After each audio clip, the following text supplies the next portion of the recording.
నిన్న మనం చూసాం రాళ్లు వేయడం సీఎం గారి మీద వేశారు, చంద్రబాబు గారి మీద వేశారు. సీఎం గారి మీద రాళ్లు వేయటం వెనకంతా చంద్రబాబు గారు, పవన్ కళ్యాణ్ గారు వీళ్ళే ఉన్నారని చెప్పేసి వాళ్ళు మాట్లాడుతున్నారు. గతంలో ఆయన రెచ్చగొట్టారు, రాళ్లు వేయండి కొట్టండి అని చెప్పేసి, అది ఇప్పుడు వీళ్ళు ఇన్స్పైర్ అయిపోయి రాళ్లు పెట్టి కొట్టారు అని చెప్పేసి. అంటే జగన్మోహన్ రెడ్డి గారు చంద్రబాబు నాయుడు గారిని గన్ను పెట్టి కాల్చేయమన్నారు, అప్పుడు కాల్చేశారా అండి?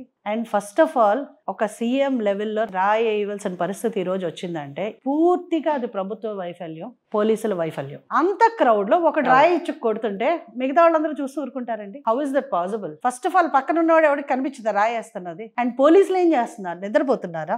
నాకైతే అనిపిస్తుందండి రాజకీయాల్లో ఇంతకన్నా దిగజారుతాను ఇంకోటి ఉండదని అనిపిస్తుంది. ఎందుకంటే ఒకటి, ప్రజలు రాళ్ళు ఇచ్చి కొట్టారు అంటే అది ఫస్ట్ ఆఫ్ ఆల్ సమర్థించుకోవాల్సిన విషయం కాదు, బాధపడవలసిన విషయం. రెండోది, దాన్ని రాజకీయం చేయడం కోసం 100% స్క్రోల్స్ వేసేసి ఇది వాళ్ళు చేసేసారు, వీళ్ళు చేసేసారు.